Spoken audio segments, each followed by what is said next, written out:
What is it about? I was like, We're making a flexibility, and I think we need it. okay. You get my point across? Yep, Okay, absolutely. good. Yeah. Physically, I was like,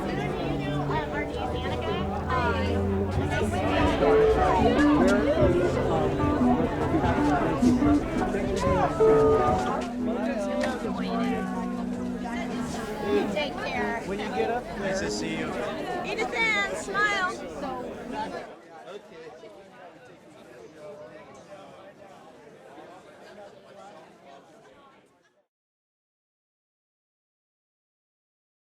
Very special event. Can you believe this weather? Summer. Have you seen the surf? Yeah. Surfers? Yes. Good. We'll get through this and have a good time today. I think the surf gods are shining on us today. I think we did something very special, very good. Today we have the unveiling of the historical and informative 1936 Santa Cruz Surf Club Monument and Plaque. I would like to thank all those who put the time and energy into this special project. If time and energy shows value, we have a masterpiece here. I've seen it. We do. I'd like to thank the two guys responsible for building this, the monument, Tom Ralston. Tommy, raise your hand, Tommy. Tommy's going to get up and say a few words in a little while. Sean Monahan, the plaque.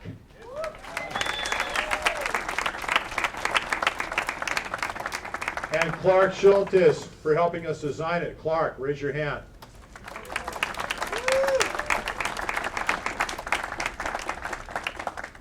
We're going to get into this. It's my pleasure to introduce to you Lorraine Kinneman, Kumu Calais, from the local Santa Cruz School of Hula and Tahitian Dance.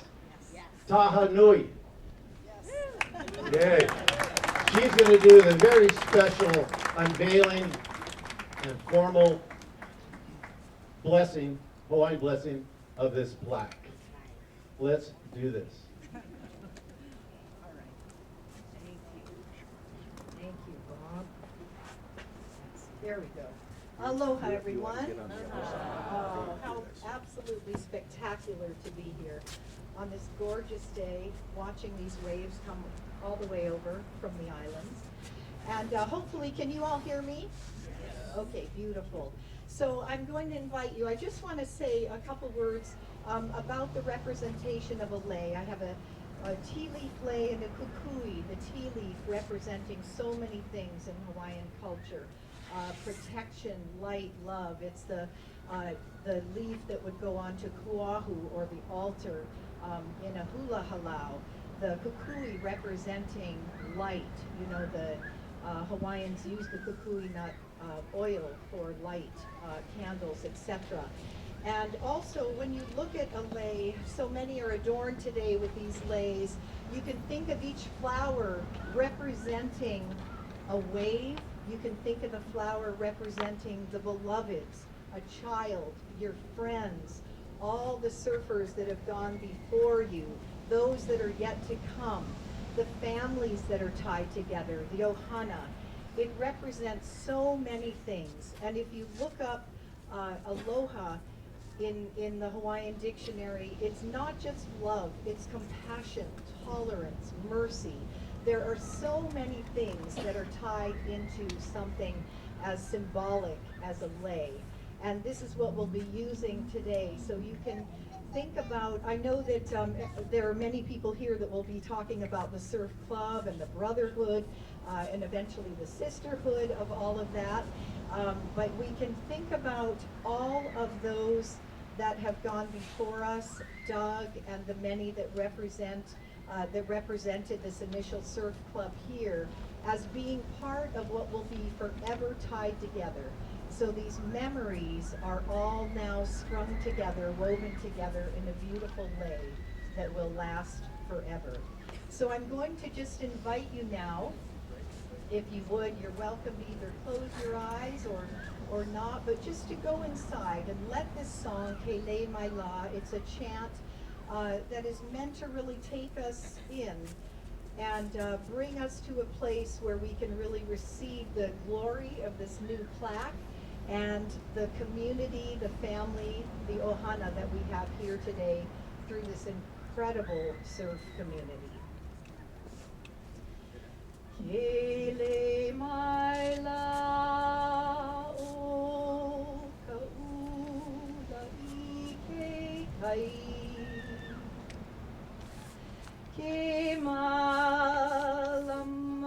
lama o ni hau ua mali e.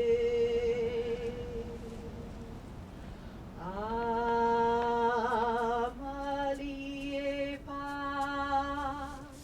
ka inu vai ke inu mai lana hala o naue I ke kai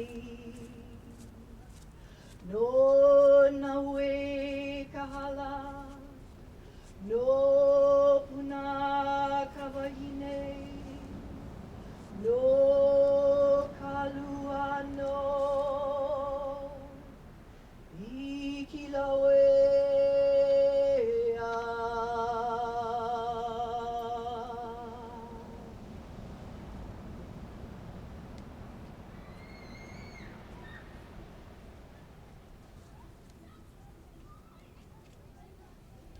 And we ask today that Akua, God, Great Spirit, bless this plaque, bless this ceremony, all that are here today. We can look at surfing as this great life force that just transforms us through the activities that we do, through those negative ions, through everything that's brought together by such an incredible sport and art that really spreads throughout the world. I think there's pretty much almost every country in the world, at least that's along the coast, that can share that.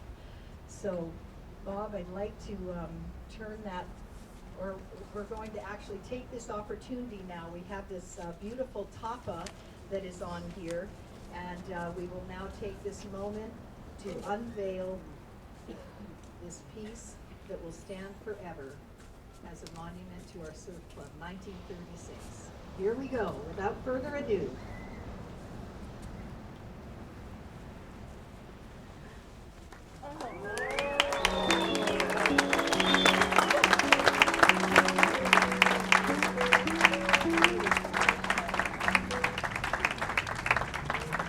Tom, Sean, you hear that? Santa Cruz Surfing Club Preservation Society, you hear that? It's a good thing. Yes. Today we'll do the link.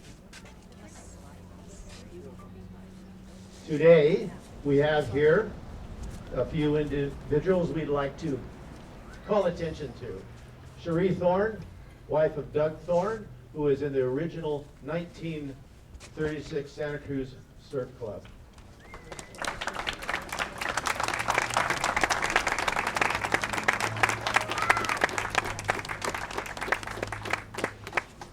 Harry Mayo, who was in the 1936 Santa Cruz Surf Club.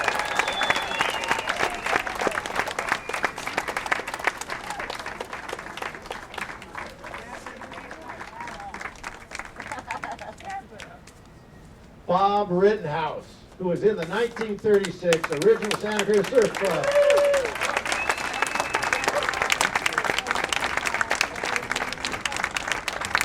You ready with Mayor Proclamation? I'm going to introduce you. I'll introduce you. Thank you so much. Kim Stoner is going to take it from here in the introductions, the Mayor Proclamation. Yes, at this time, I'd like to ask Mayor Martine Watkins to come forward. She's going to read the proclamation. And I'd also like to ask all the former mayors that are here in attendance, along with the vice mayor, Justin, to come up here too also. So there should be 5 or 6 of your former mayors. Can you all come forward? You have to squeeze by Doc there.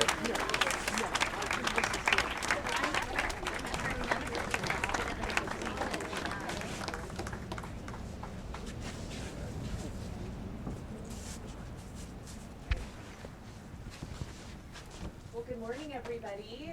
It's so wonderful to be with you today on this gorgeous Santa Cruz morning.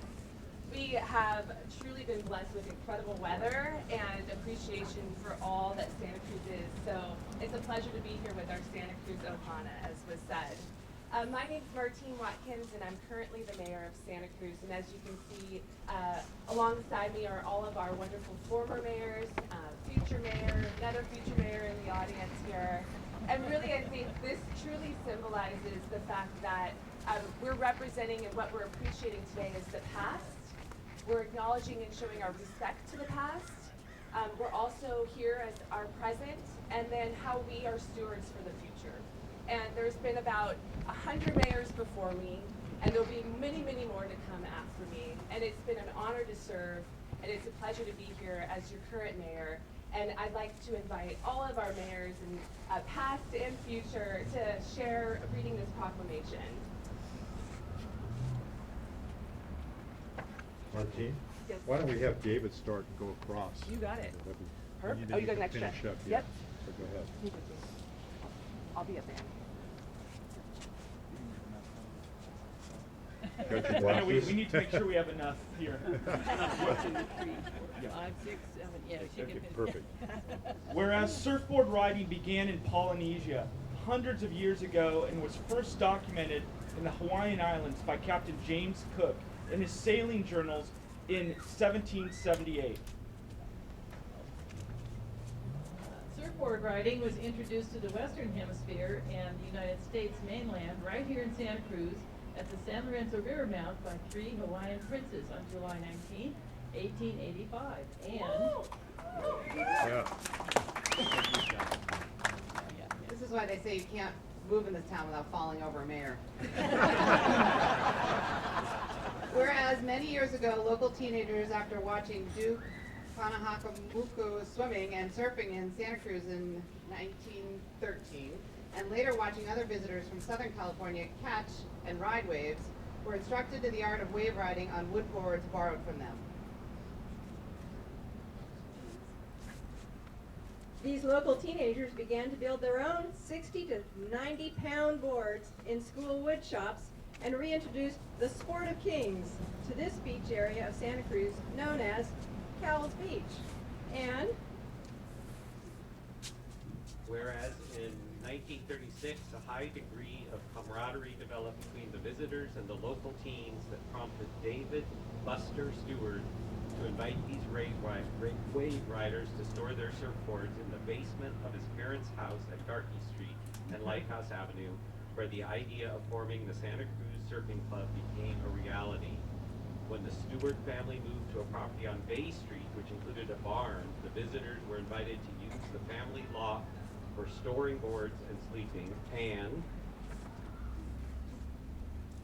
whereas in 1938, the Santa Cruz Junior Chamber of Commerce built this board storage house at Cowell Beach, and approximately 30 feet away, the Santa Cruz Surfing Club members rented a former hamburger stand as its new clubhouse. The group became more serious and elected officers and made the club logo t-shirts and continued to enjoy life on the beach and the waves until World War II forced most to join the military to defend America. And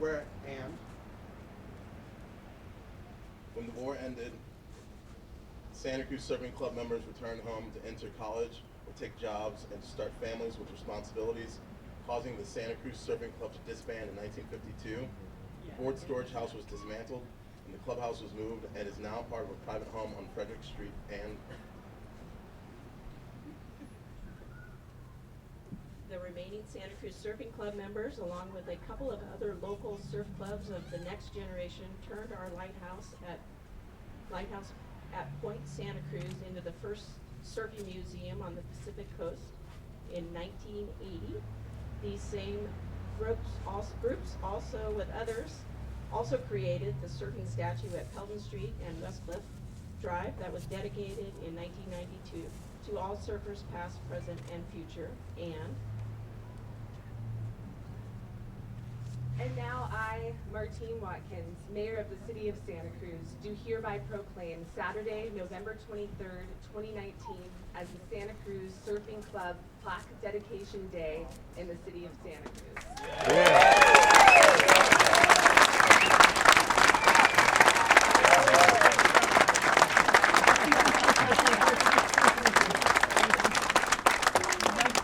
Thank you for including us. Thank you. Thanks to the dignitaries for supporting our surfing local culture. You have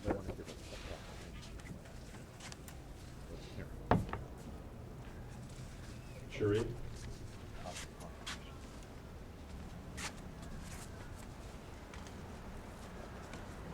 Barry?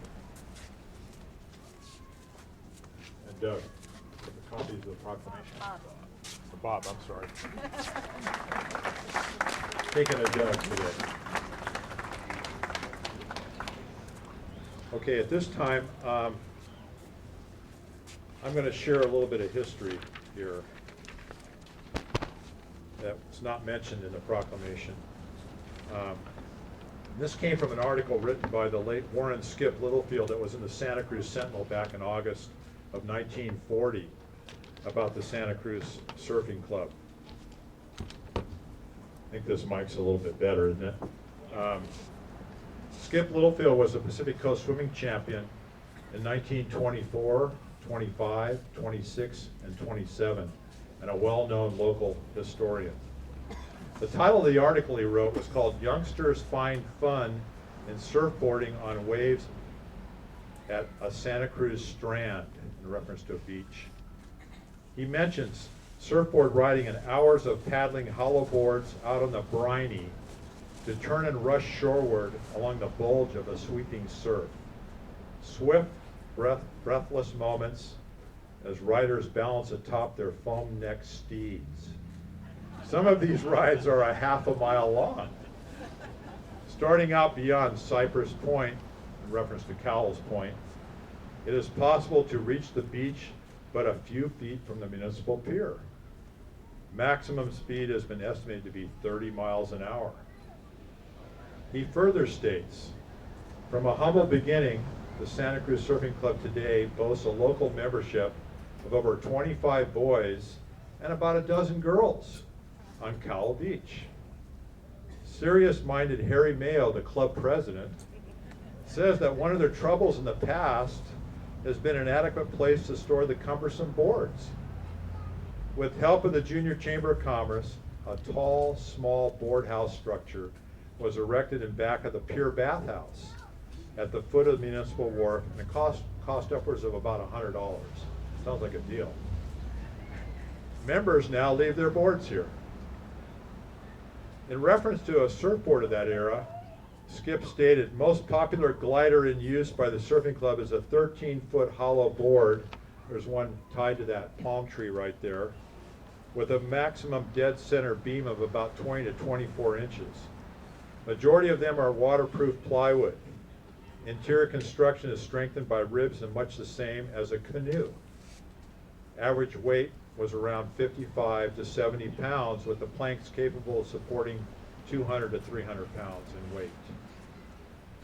They are designed with a half-moon bow and a sharp cruiser stern, very pointed tail. More or less like boating terminology. Duke Kamadamoku and other Hawaiian swimmers, along with the Honolulu Girls Glee Club, visited Santa Cruz in 1938. They remarked that outside of Waikiki Surf, they had not seen a better spot for surfing than Cowell's Beach. In closing, a final quote from Skip. Professional board addicts have been known to travel here from Southern California for the sport. On that, I'll close. Is that true, Harry? So that was the history? Yeah. Now we got the three elders. Okay. Yeah. Now I'd like to invite, Harry, I'm going to bring a mic over to you if you'd like to share a few words with the audience here. Testing. Testing. Well, thank you. I'd like to thank the city for a very nice looking plaque. Took a little while, but that's the way it goes. It only took 5 years for the statue on the cliff. Looking at these pictures in front of me, and surfing shot is Bill Grace, Harry Murray, and Dave Buster Stewart. Stewart. And of course, that's me down there holding up the clubhouse. Skip Littlefield got in an article about 1940, like Kim says, and Don Patterson for the Seaside Company and a pressman for the Seaside Company, Harry Murray, Rich Thompson, Alex Holcamp, Blake Turner, Bill Grace, Dave Buster Stewart, Fred Hunt, myself, Pinky Peterman, and Tommy Russell. Just Bob and I are left. We were the most ornery members. So we're left in nothing.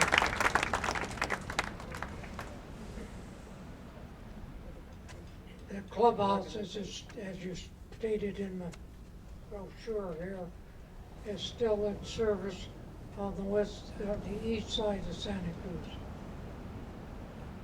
And it's good to see the surf up today. Thank everybody again. Thank you, Harry. Really appreciate it. Sometimes when you get surfers involved and the surf's up, it takes a while. But when we do it right.